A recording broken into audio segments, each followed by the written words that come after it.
through, but it turns out that's a mat you can't gloss over. So anyway, right, I'm just going to quickly check the list of things here we are not allowed to talk about tonight, and it's just that. Oh no, it's been a largely uncontroversial week, hasn't it? It has been a completely quiet and uncontroversial week with absolutely nothing of any controversy going on in the hobby that we're certainly not going to be talking about tonight. So at all, ever. At all. Best not to, I think, quite frankly. Because that would be an ecumenical matter. It would be an ecumenical matter. Anyway, hello, everybody. Welcome to Sunday night's Interesting Modelling Co. show, the Sunday service, as we are rapidly rebranding it. How are you, Drew? Whether we like it or not, I'm fine. Yeah. I'm good. Well, that's it for tonight, everybody. We'll see you on Wednesday. Yeah. Bye. Yes. Is it raining as hard where you are as it is where I am? That's almost Tony Hancock. That is. It is not raining here. No, it's absolutely bone dry outside at the moment. It's absolutely lagging it down south. Well, I'm hoping it doesn't come this way because I've got ghost stories to do at 9 o'clock. So I can't make any promises, but all I'm saying is that for the last hour, it has been lagging it down here. Right. Okay. No, it's been dry. It has been unseasonably cold outside. It has to be said. I'd rather call it pleasantly cool. Okay, but having been almost baked yesterday afternoon, this afternoon I went for a walk and had to wear a base layer and a jumper. So I did some gardening yesterday. How about that? Lordy. It's catching. It's catching. Anyway, we've got some stuff to rattle through this evening. But we will start as we tend to start, which is talking about projects. And well, you've actually finished something, and you're starting something new, aren't you? So surprised? No, not really. Given the year I've had to date, it is actually a surprise. But I actually got round to finishing that this week, which was there we go. 10 days that took me, which is for me in this day and age is really quite remarkable, I have to say, to build a model that quickly. So I'm actually really starting to get my mojo back, it feels like. Good. After a frankly appalling 5 or 6 months, it feels like I'm really back into it now. But everything we've spoken about with this model, it's just borne out by the build, apart from one or two very, very minor issues, like with the nose avionics bay door and stuff like that. It's a completely pain-free build, and for all levels of the hobby, I would suggest. Does it show its age in any ways? Yeah, it does. The interior, which you can't really see greatly in the pictures or anything because it's obviously the canopy's closed. The interior is very, very basic, which is really, for me, the only real indicator of this kit's age, because the things like the surface detail are absolutely beautifully rendered. But again, the interior is really basic, but it's one of those things where if Italia decided to actually splash out a bit, they could have actually done a small sub-sprue with a new interior on it and added a lot of detail. It would have been one of those things where they would have just added something to the kit rather than having to change any tooling per se. And it would have really then looked like pretty much a modern day release, given the level of surface detail and stuff. So great little model, highly recommended, honestly. I got to say, the finished model does look fabulous, and without wishing to blow smoke towards your derriere, that is better than I could have done it. So I'm very happy that was farmed out to you, really. It came off. Because I had to obviously, as we discussed, I wasn't going to use the decals for the trim line on the fuselage and stuff. No, that's fair enough. And I sort of masked the trim line, sprayed the trim line, masked it, then sprayed the black. Or I masked off the bits that were going to be grey, sprayed the black, then masked the black off, sprayed the grey. And then when I pulled the masking off at the end, I was, really pleasantly surprised with how well it came out. And then it was just a quick polishing with the Trizact just to level off all the ridges where the masking was done. And the result is as you see in that photograph. And also the wing tanks as well, where you had the red trim line there as a decal, but with a black inner piece, black inner edge. So all I did was apply those, get those bedded in really nicely, and they fit really well. And then I used a small brush, and I brush painted Tamiya's lacquer semi-gloss black into the areas where it needed to go, because you don't have to mask and spray because you got that black edge there.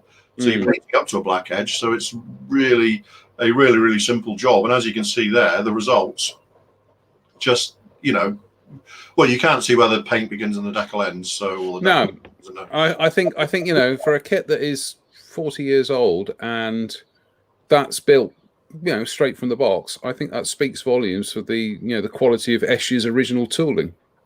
Yeah, it's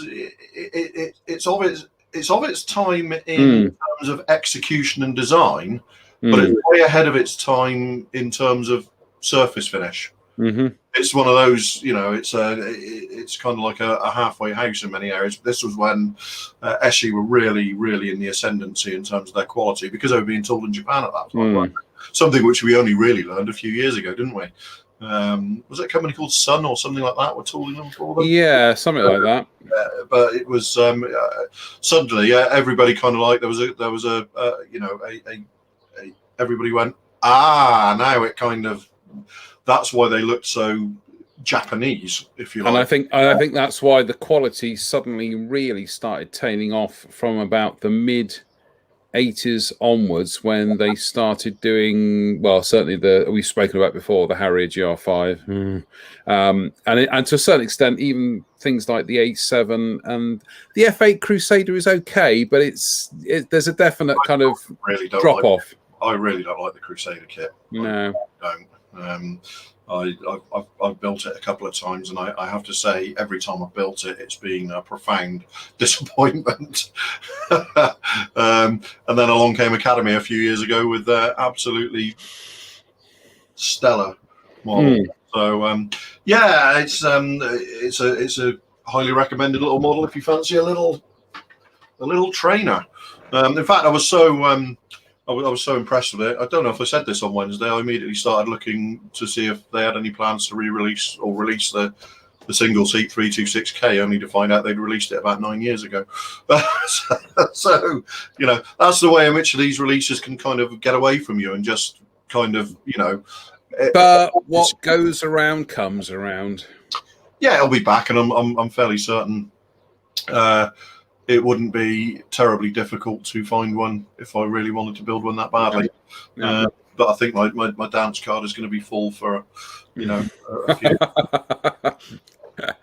Oh dear, my dance card is so full at the moment. I think I'm going to have blisters up until Christmas.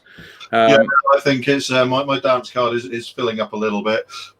So I'm happy with that. I'm happy with that, especially as my mojo seems to have made a startling reappearance. Hurrah! Well, your mojo has been so mojoing, it's mojoed onto this. Good Lord! Yeah, the little Zvezda Beriev BE200 flying boat, which is now. Let's if I can.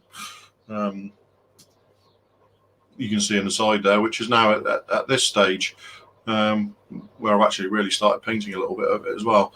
But very, very typically Zvezda. In that there are a couple of detail issues, if you like, with the way the surface detail's been rendered that I'm not that enamoured of.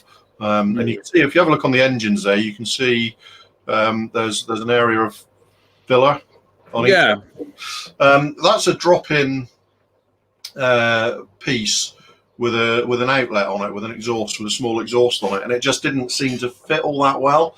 So I masked off the area and filled it with dental resin and CA, blended it on through, and then polished it out, and then I just sort of sliced the intakes off of the kit part and super glued them in place. Just because it made it much more. It's made for a much smoother. And in fact, if I can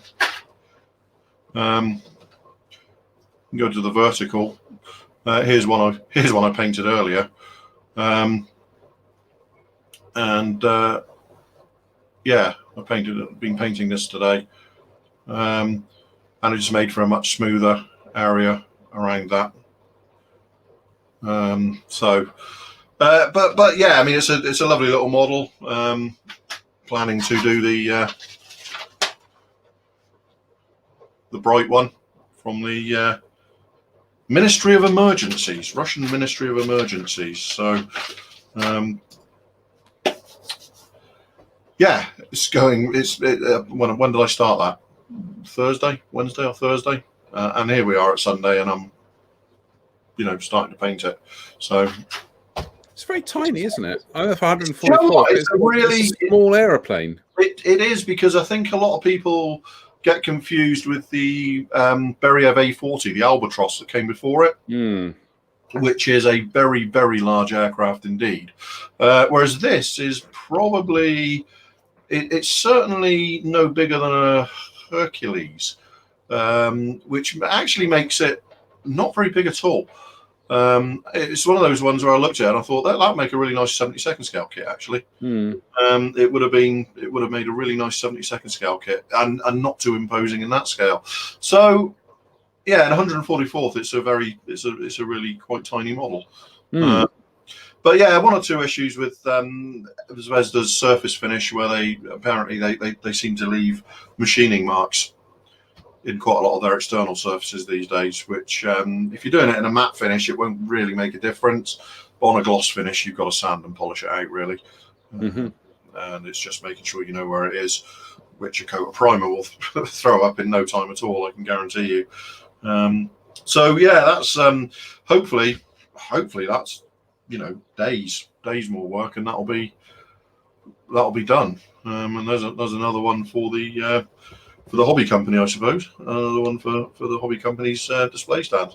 Well, all I can say is today, bump, another one bites the dust, because I finished the little Zvezda again, the little SU-122. This isn't the finished model, but I've yet to get around to photographing it. But essentially, I didn't want to mess around with this one too much. It was just literally paint it 4BO green from the SMS paints, and then some hairspray, and then some white on top of that, and then chip it, and then put some gloss on for where the decals go. And I have, yeah, I used Mr. Color GX Super Clear, their gloss. Yeah. And I knew what was going to happen, which was why I was prepared. I didn't use any setting solutions here. I just made sure that when that decal went on that surface, it was absolutely flooded with water. Because if you don't, these decals have absolutely next to zero adjustment time. They will go on like limpets, and that's it.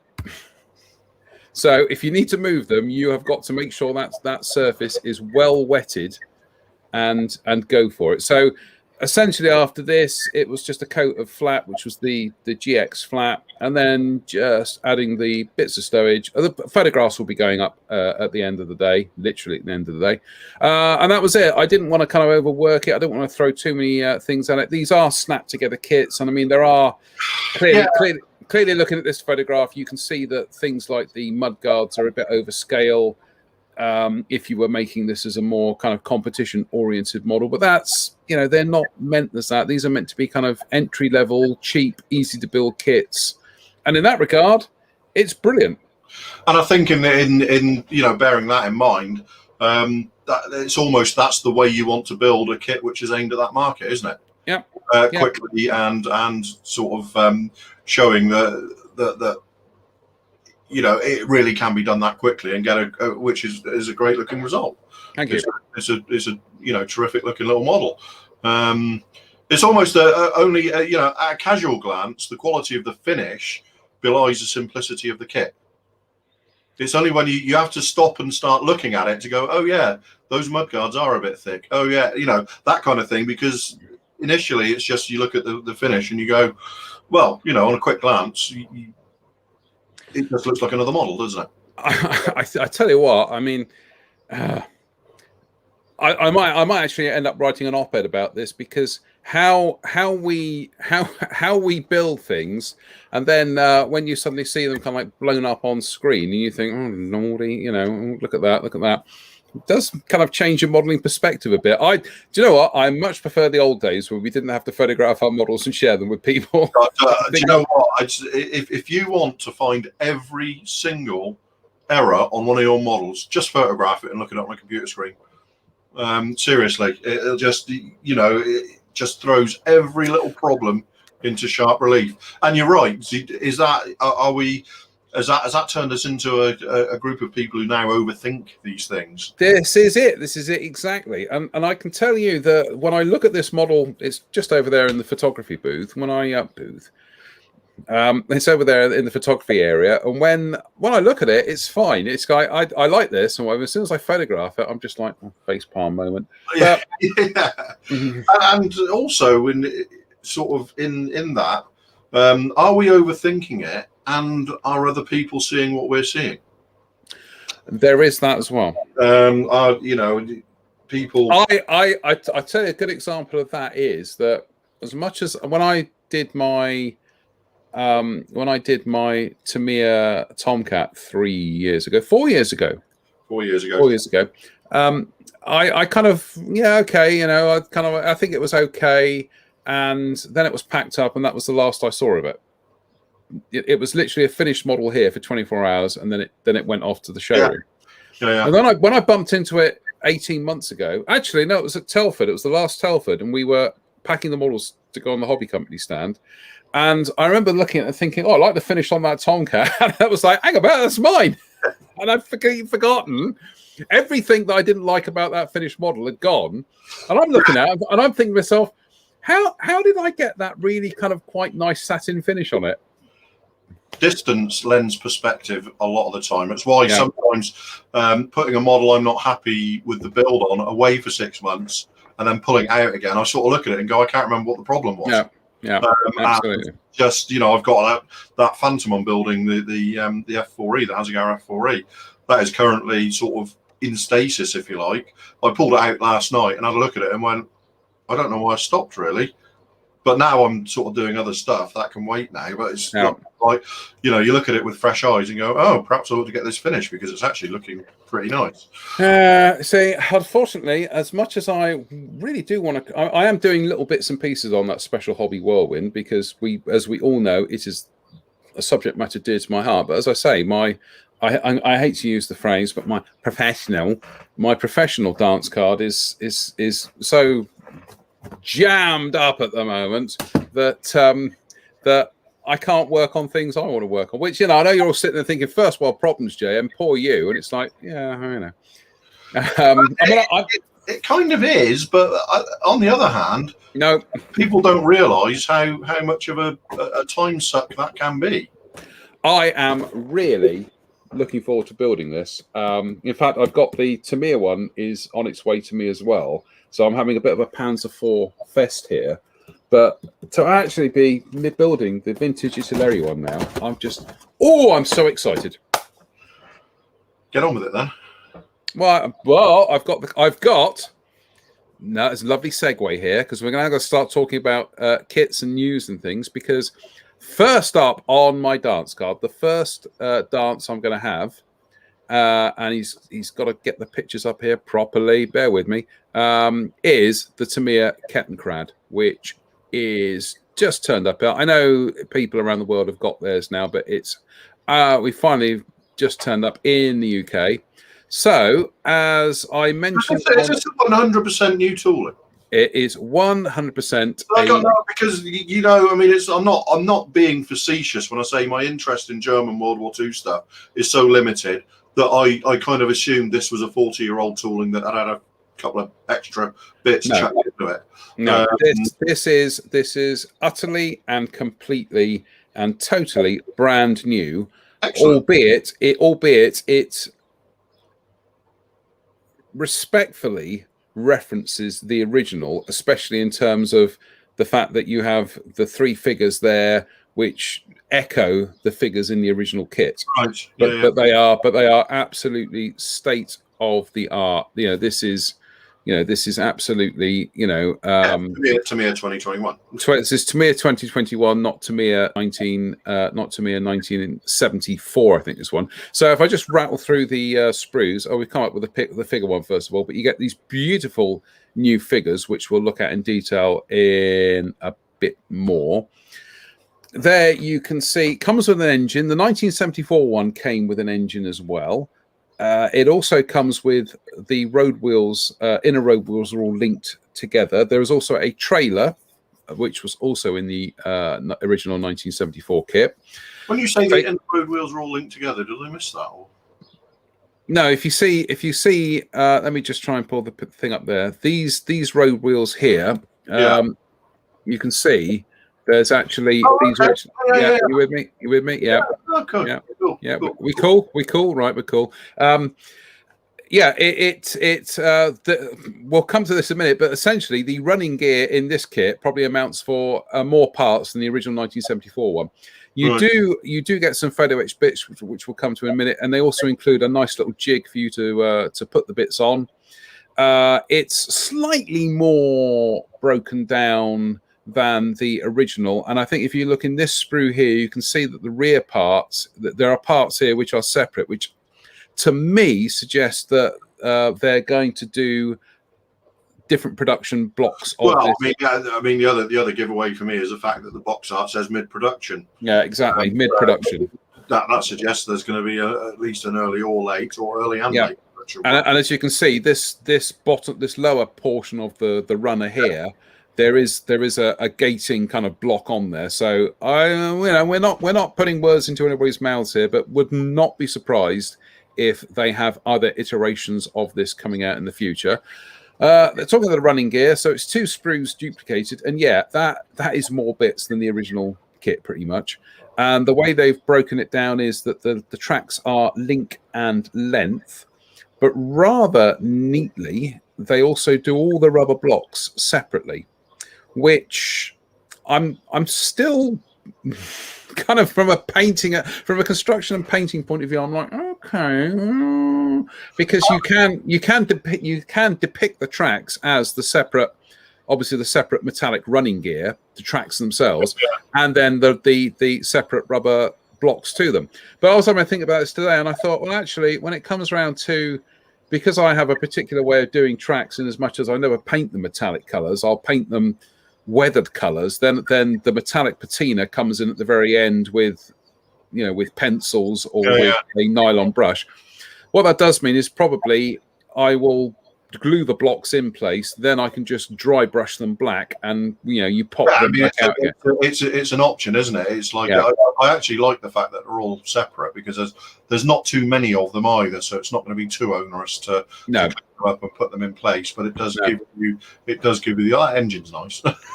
Yeah, like I say, the original kit came with an engine, but you do get a rather nice engine in here that you can pose, because the engine cover itself can be flipped upwards. Those are all the parts for like the driver's motorcycle part there. As you see, there's some beautiful tread detail on the wheels themselves, and also some nice cast textures and other bits and pieces on the drive wheels and the idlers. Those are just more of the outer wheels there, which are separate, which are all very nicely done.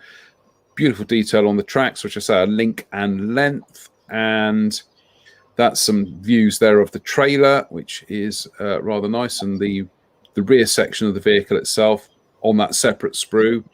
That's the engine compartment that you can flip up, so you can. It actually does hinge in the kit, so you can view your. Right. Paint and assemble the engine. You can see that in all its beautiful glory. There's the footwell for the for the pedals and things or whatever. Then we come on to the figures, which are these beautiful current generation figures, which look to be 3D scanned. They are as good as you're going to get in injection molded. Let's put it that way. Some of the fold detail and the poses and everything on them is it's it's utterly fabulous. It's really nice, isn't it? Yeah. Martin Kovac said on one of his videos that if you're new to figure painting and you can start off with some very good figures, then half the job's done for you. And I think that's certainly true on these ones. They just look absolutely beautiful. Yeah, it just kind of reinforces the idea that if you start off with the best materials you can get, it's going to, half of your job is made a lot easier, isn't it?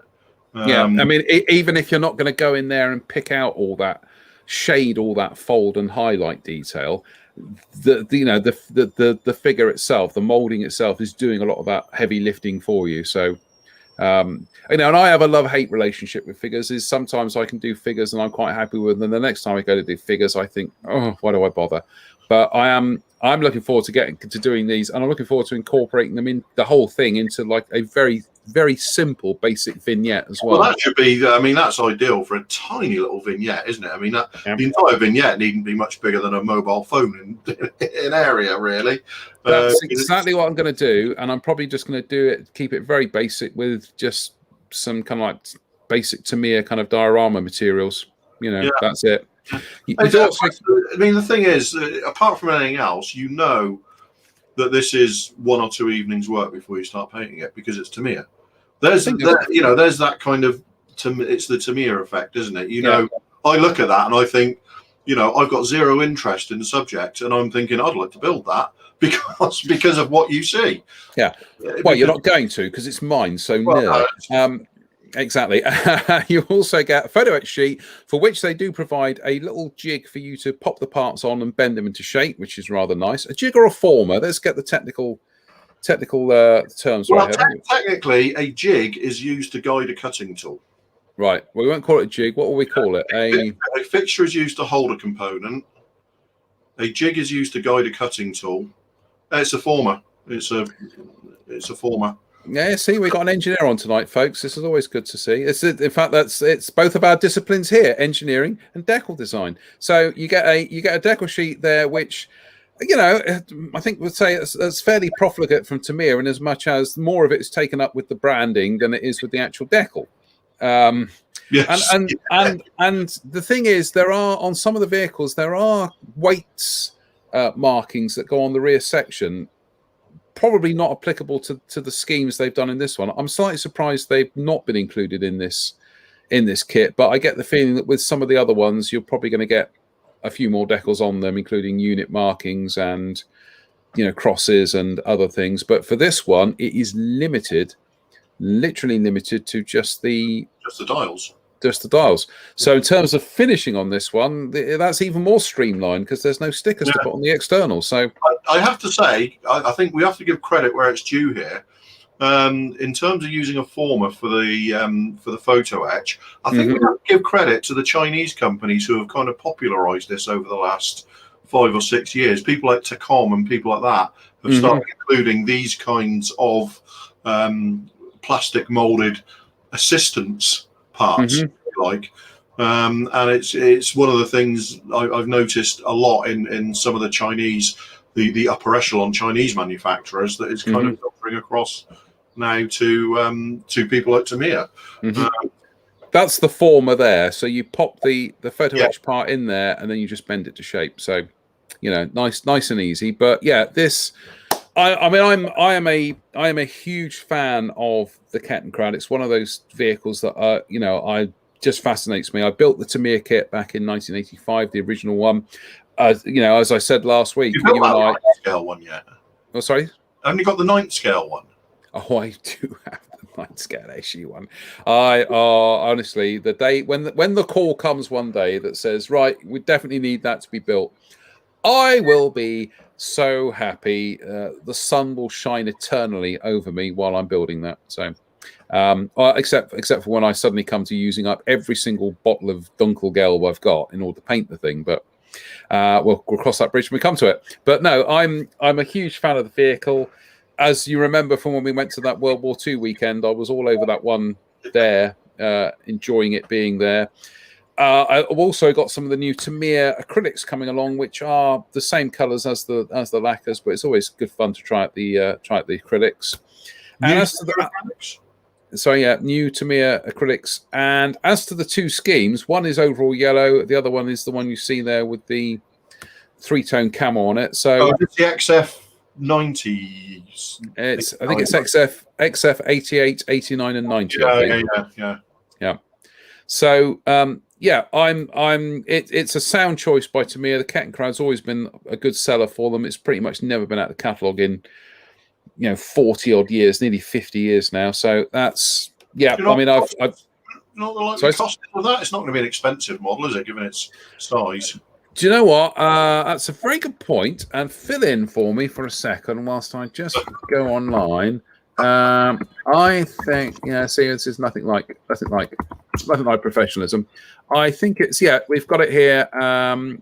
Our good friends at Jadlam have this down at being £22. So that's for given the quality of the kit you're getting.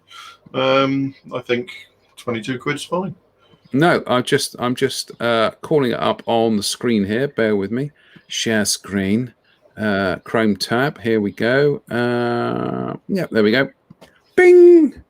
It's Tamiya Kettenkrade, or Kettenkrafttrad, as give it its full title. £22.45, which I don't have a problem with that. I think that's a very good price for what is. That's fine in this day and age. I really do. That's sweet. Three figures, photo etch, a vehicle, and a trailer for 22 quid. I'm happy with that. Yeah, I like that. I like that as well. That's a cute little model. It is. So, So now that I've cleared that little SU-122, that will be next, powering its way across the workbench starting tomorrow evening. So, let's move on. What have you got to talk about, matey? Well, I believe it's the ICM Tupolev TU-144, isn't it? Wow. Now this is ICM did release this. This kit has been around for about 5 or 6 years from ICM, but they've finally got round this year to releasing it in a different variant. Now the original TU-144 had afterburning turbofan engines. They developed about 49,000 pounds of thrust. Each with afterburning. Now this, remarkably, the TU-144D, those engines are not afterburning. They wanted to increase the range of the TU-144, so they found a new engine, the RD36-51A, I believe. Mm-hmm. You like that straight from the head, which was a non-afterburning engine. So they managed to find an engine which produced 44,000 pounds of thrust without an afterburner, in about the same, and fits in about the same space as the original engines on the TU-144. Mad, Ted, mad.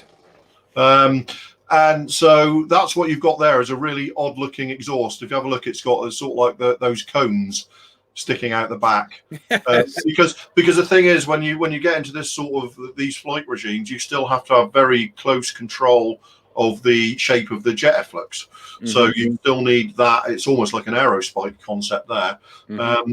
Because when these aircraft are cruising, I mean, when Concorde was cruising at Mach 2, it was only using about 20 to 25% of its total thrust. And this was the same. It was developing, I think these engines developed 44,000 pounds of thrust each without afterburning for takeoff. But in Mach 2.1 cruising flight, they were only developing about 11,000 pounds each of thrust. So it increased the range to about 6,500 kilometers. And so, a short history lesson aside of the TU-144, they've now tooled these parts to 5 of these were built. 1 was never completed, and 5 were built.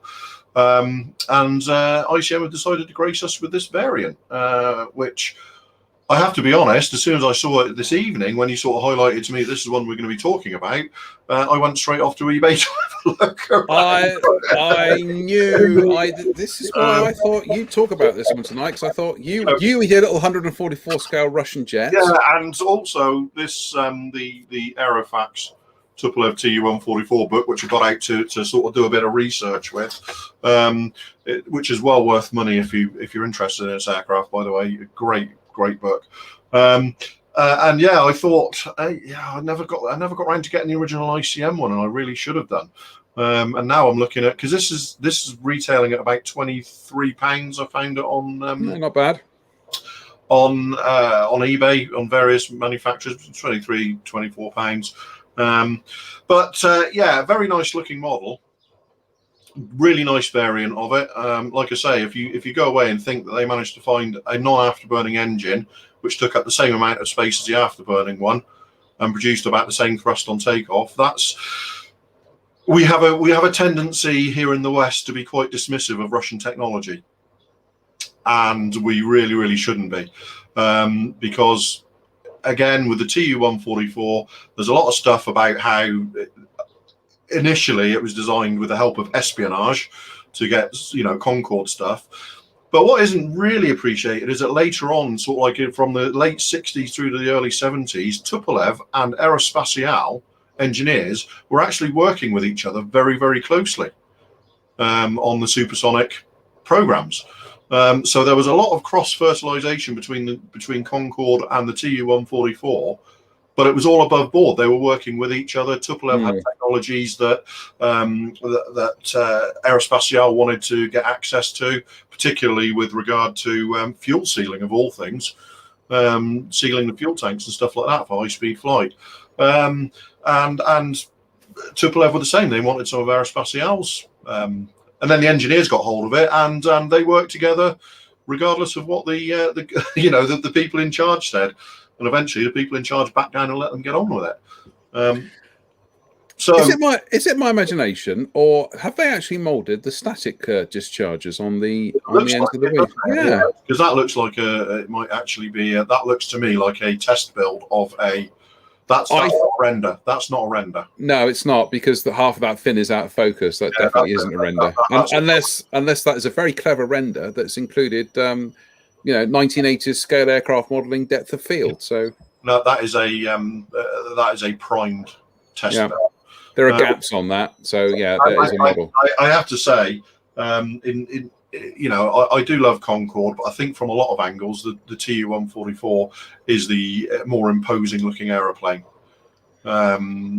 It's how can I word this? I didn't say prettier. I said more imposing. I'm going to show you that from the. Yeah. Hang about, John. Let me switch to the vertical. Switch your cameras, yeah.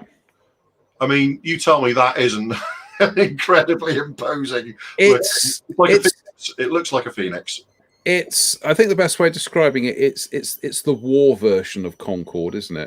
It's a bit like John Hurt's War Doctor. That's the war Concorde. I just think it's a great looking aeroplane, and like I say, I immediately went off, and I haven't pulled the trigger on getting one yet, but I suspect that won't be too many minutes in the future before I get one, because I'd really like to build one as well, which would be a nice. Well, you and your gloss white finishes these days, you're trigger happy, aren't you?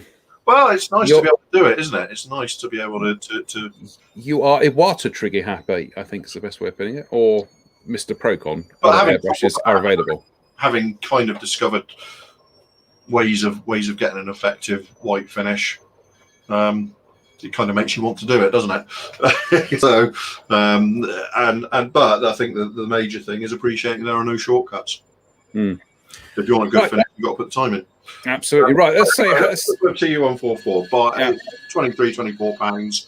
It's the original version is still available as well if you want the original afterburning engine version. So both variants are on the market. So recommended. It looks. I tell you what, the Tu-144 when it's in flight and everything's buttoned up and the nose is straight, it is actually quite an attractive looking aeroplane. Yeah, absolutely.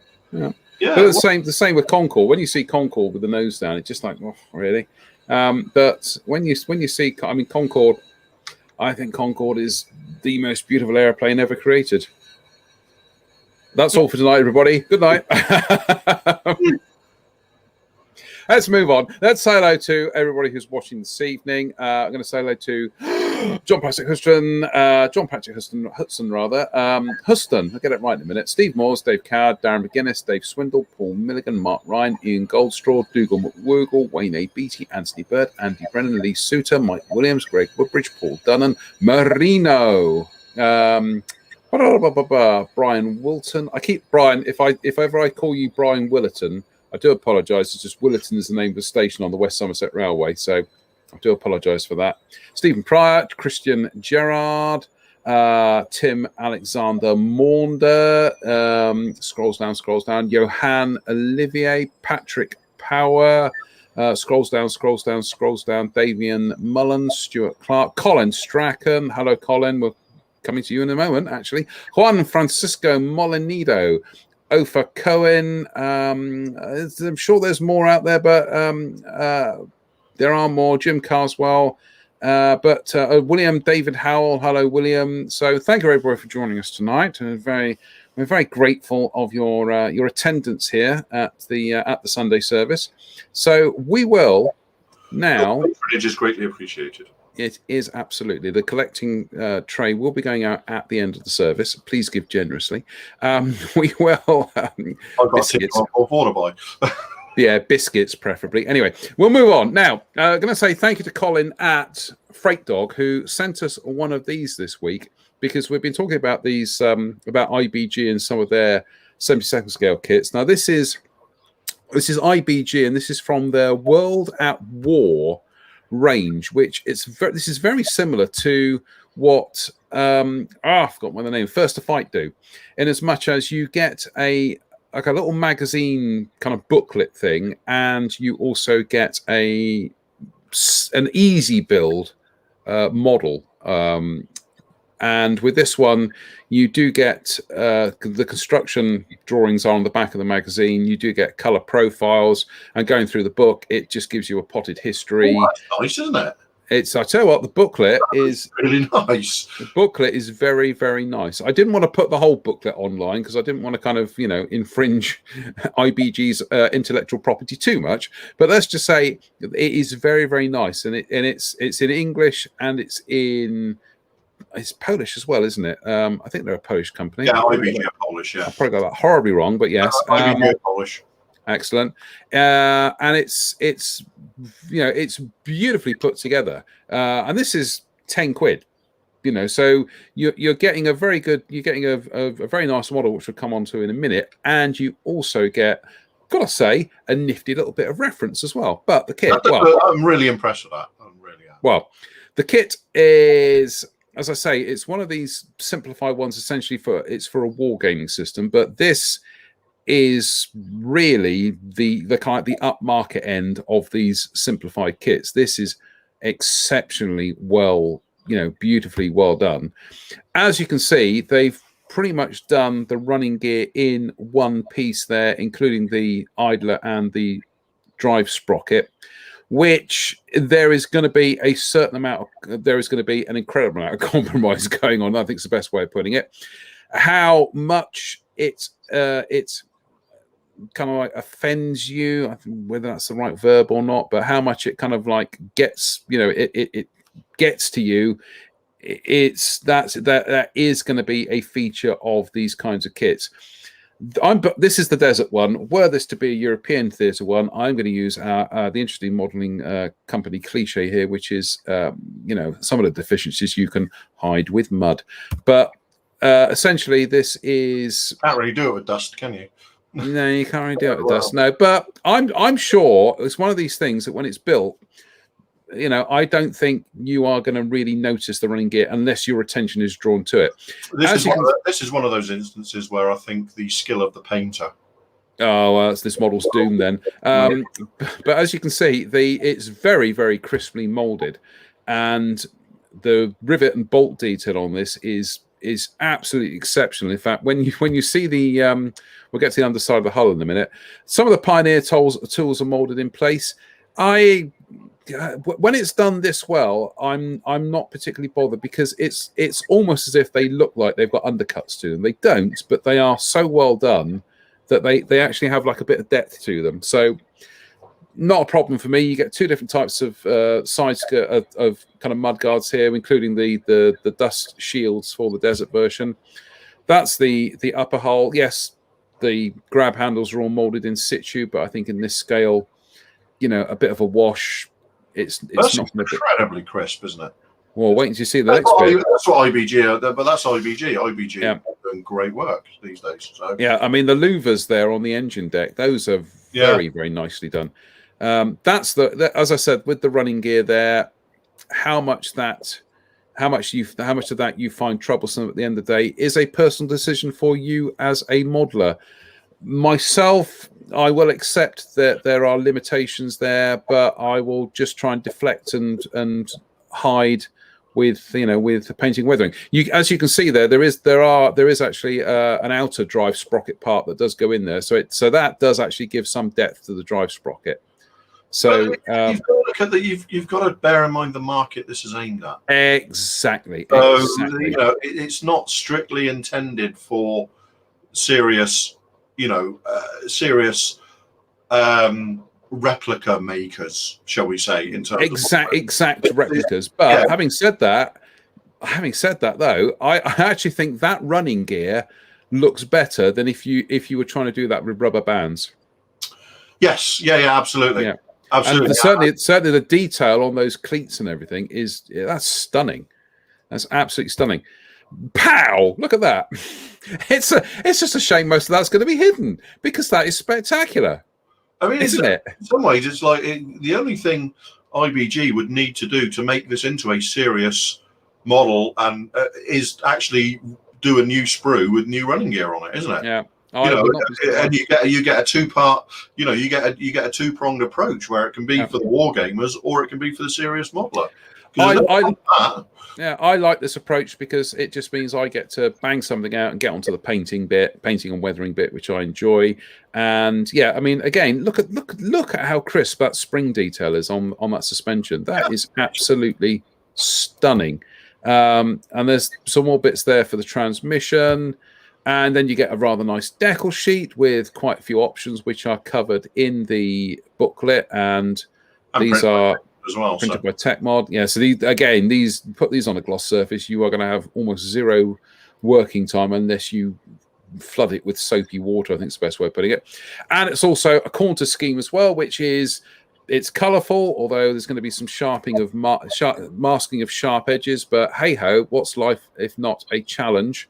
But I am really, really impressed by this. It's I've liked the Plastic Soldier Company stuff. That's very good. This definitely is trying to pitch itself up towards a kind of like it's trying to cross that bridge a little bit more between the enthusiast and the wargamer. I mean, I'm hugely impressed with that. I really am. This will be slotted in, or probably slotted alongside as I'm building the Kettenkrad to get this going. Freight Dog have got this on their website. I think it's for about 10 quid. I am seriously impressed by this to the extent that as and when I come across some more of these World at War kits, I am going to be digging into my pocket and investing myself. But big thank you to Colin at Freight Dog for sending us that. I know it always sounds like we're overly enthusiastic about this hobby. I can't help it. I am a glass half full guy, and I see something like that, and I just, like I say, there are deficiencies. You acknowledge them, but actually, the rest of it, I think, is just fantastic for a tenner. I'm massively impressed with what I've seen. Yeah, really impressed. Really am. Yeah. So thanks for that, Colin. And like I say, there's photographs up on our page as well. And if you want to head over to Freight Dog and invest, I think that is £10 of your Earth money well spent.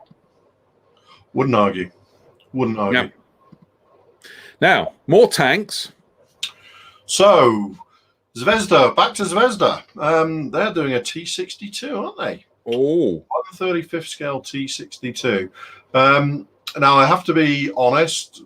I think Zvezda's armor is better than their aircraft. I would really disagree with you there. I really like their aircraft. I really, really love their armor.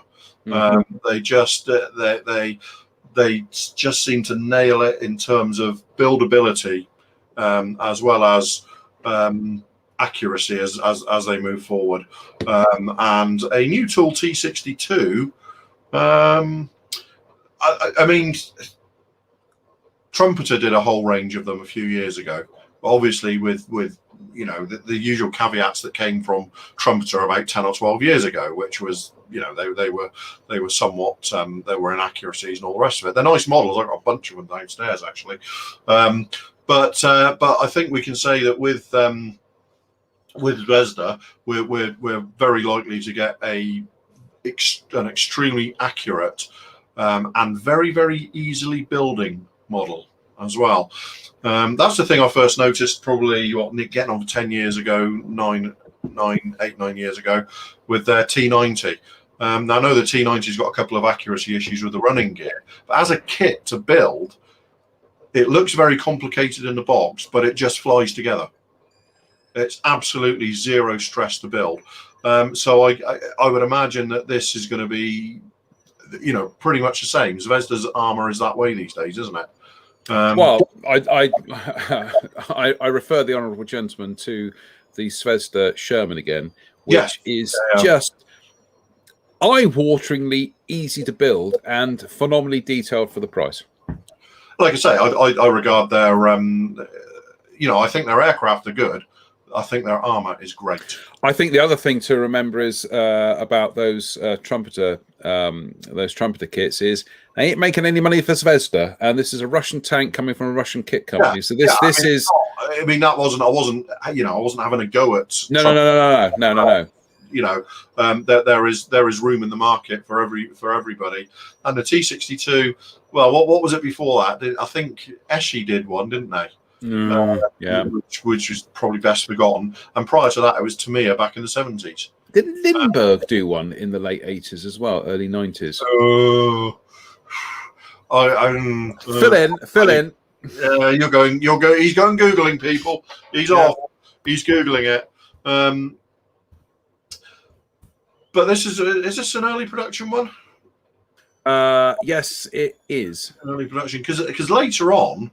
They gained all kinds of ERA and applique armor and stuff because they were used a lot in when the Soviets went into Afghanistan.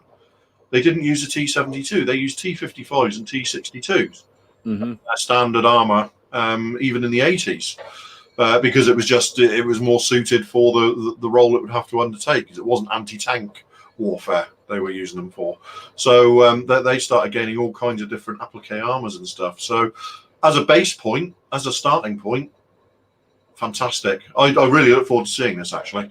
We can't say too much about it because we've only got renders at the moment, but even the renders look hugely impressive, don't they? It does look like, well, I think there's a certain element of this being a Russian kit by a Russian kit company. There is always going to be, you know, that personal pride in banging out something which is going to be top quality. And also, it's, as I say, it's not, you know, Trump. Everybody else's T-62 kits are not going to be making any money for Zvezda. So it is the most Russian looking of Russian tanks, isn't it? Yeah. Okay, we can all relax. Lindbergh did a T-55. They did a whole series of Russian kits in the early 90s when all the kit companies went Russian mad.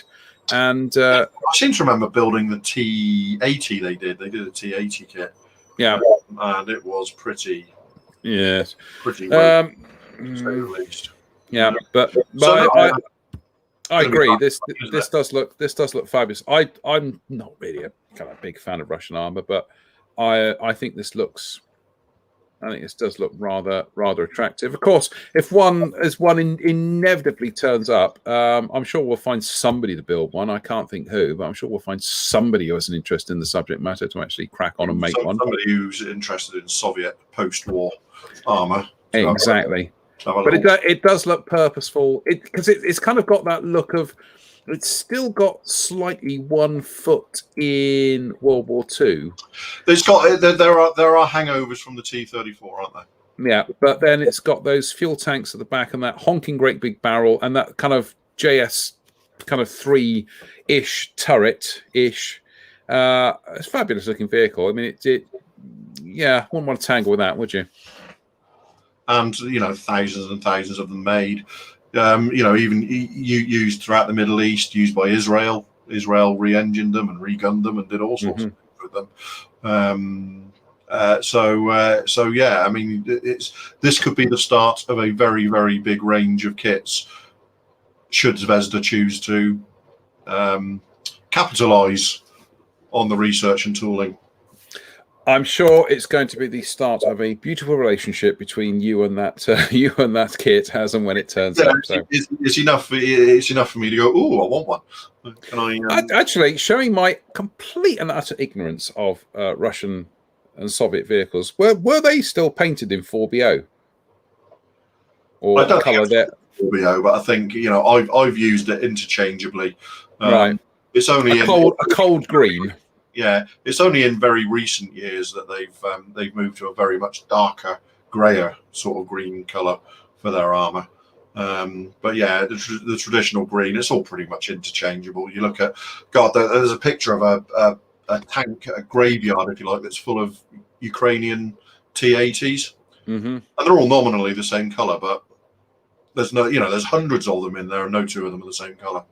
Good news. So just pick a colour and go with it. It's, nobody's going to be, oh, you've been critical about my colour, are you really? Well, look at this picture. There's no two of them the same colour. So we'll wrap up tonight, which is rather that's a pun that I've just actually come up with, which I hadn't realised it was wrap up as in jumpers, as in woolly jumpers, because kit of the year.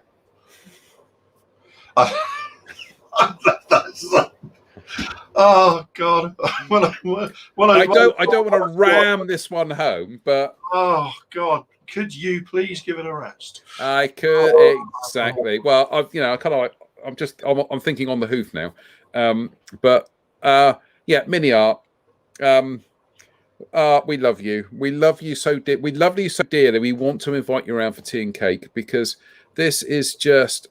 I just love the fact that even just the packaging just says sheep. Do you know what I was just about to say? It's just the way they've written sheep at the top just makes me giggle. It's just so. It's that cheeky so carry-on. Perfect. It's just. Yeah. What model's it? Does exactly what it says on the tin. Exactly. You just got to love Mini Art. They are just lobbing these things out, and they know that they'll find a market because, this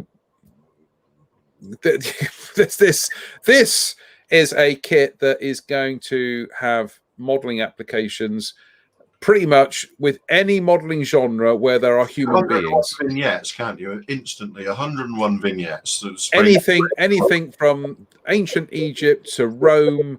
To you name it, where there were human beings, there are going to be sheep. And I think, serious face here for a moment.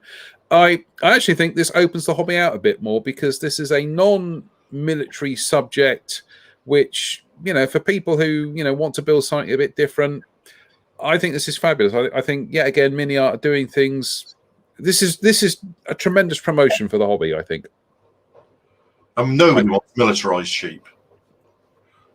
Well, I'm sure we're going to read somewhere during the Second World War that they were, they strapped mines or rockets. Yeah, something horrific that obviously we do not endorse. But no, this looks to be just like a core of kind of essentially yes, 3 sprues, and then it's like a multi-pose of different heads, really. And I love I love the fact that all the horns and stuff are separate, like inserts. That's great. Yeah, it's like I say, it's just like multi-pose sheep. So you get 3 sprues of that one, 3 sprues of that one, and I think what they've cleverly done is that I think I think these are literally interchangeable as well. So, you can swap things around. Yeah, I mean, somebody will probably say, well, the poses are limited.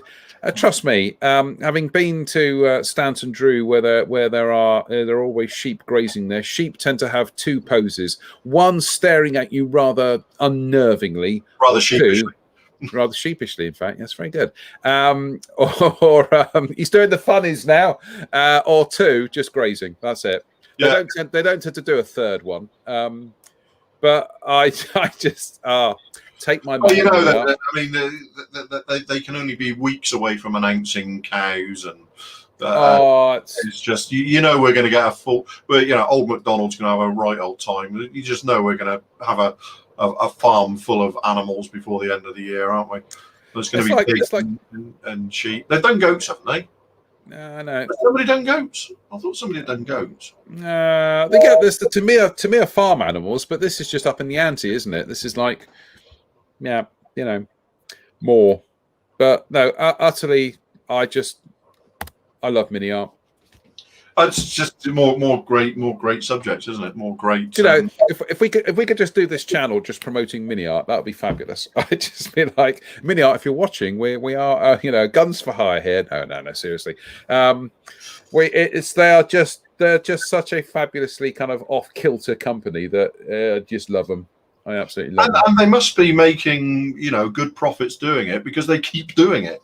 It's not like it was an experiment 6 or 7 years ago and they went, oh no, we're going to go back to doing Spitfires. They have a very good business model. It's a business model that to some extent is completely different to the Tamirs and the Airfixes and the Revels and the Edwards and people like that. But it is a business model that works for them. It's funny because they found a niche and they are mining it without, with absolutely no holds barred. They are mining that niche, and nobody else seems to be that interested in it, which is really, leaves it the market entirely open for them, doesn't it? Yeah, leaves it entirely open for them. Yeah, no, love it. Absolutely fantastic. Thank you, Mini Art. This hobby would be infinitely poorer without them, I think. And anyway, so and there are some other new things to talk about, which we'll probably talk about on the next news show, because TACOM have now finally announced that they are doing that wing and ground effect aircraft, not the Caspian Sea, the other one, the Lun, and they're doing a warship as well. I'm trying to think what it was again. A brain fees. Anyway, Sachen. That's the one. Yeah. So and there's other new things that have been announced. So we will. And the other thing we might be doing, might be messing with the format a little bit. See what the people think. Is we might be switching the news show to a Wednesday, and then the Sunday is just going to be like the chill out zone. It's just. We just amble up and we just talk, and so the Sunday service will be the chill out one, and the Wednesday show will be the news show. So for an hour on a Sunday instead of a Wednesday. Yeah, it kind of. But anyway, so on that note, oh dear, no, try it again. Any other business? Absolutely none whatsoever from my perspective. It's been I have to say, it looking at the program for this evening, I thought it looked a little bit sparse, but then we got talking about it, and I realised that I know what I'm doing, son. I know what I'm doing. I could talk about the Tupolev Tu-144 for hours. It's just like because historically it's a really, really important type. So and the T-62 is the same. So my choices or my designated subjects for this evening were both subjects which hugely interest me, and both Russian as well. That's why I did it. So, I got nothing here. Just kind of looks around the workshop to see if there's anything of any interest. Oh, we do have one more thing to probably do a pop-up live, which is the little Italeri 72nd scale. I say little. The Italeri 72nd scale Spartan has arrived here, so we might do a little pop-up live on the little two engine transport aircraft. Oh, sorry. Oh, yeah, C-27. Sorry. Okay, I'm with you now. You started one in a rush of enthusiasm about 5 or 6 years ago, and It's still in the other room, actually, to be fair. There we go. It's still in the other room. No. But sorry, a Spartan, I was thinking of a CVRT. No. Scorpion family. And at some stage this week, if the Italeri Panzer G turns up, then obviously we'll do a pop-up live and do some photographs and stuff of that. We do have photographs to go up on the Facebook page of the Italeri Panzer 4H, and also I'm trying to think what the other one was. There's another one on the Spartan. So those and the Henschel 123 as well. So we've got to get some photographs up for that. But other than that, tomorrow night we're going to crack on with the Kettenkrad. That's get on with it. I suppose I'll get on with spraying white. Cool. So that's it. As we said during the week, we do wish a speedy recovery to Uncle Night Shift himself, Martin Kovac. Absolutely. For his gravity-related misadventures on a bicycle. Let that be to you, Mr. Kovac. Martin being Martin, rather than kind of like, wanting the world to feel sympathy for him, takes selfies of himself in a cradle being airlifted, giving a thumbs up to the camera. What a hero. He's just legend. Yeah. So Martin, seriously, I know everybody who, everybody watches the show. We do wish you a speedy recovery, and it looks like you're going to be spending a bit more time doing some modelling, which is good for us. So, yeah, please stay out of trouble. Yeah, back at the bench soon, hopefully, Martin. Yeah, stay out of trouble, mate. So, on that note, that's good night from me. And it's good night from him. Are you back on Wednesday? You're on late. Yeah, I'm back. Back on Wednesday. All right. So we'll think of a topic for Wednesday. So on that note, everybody, stay safe, stay out of trouble. We'll see you Wednesday night. That's it for us. Bye for now.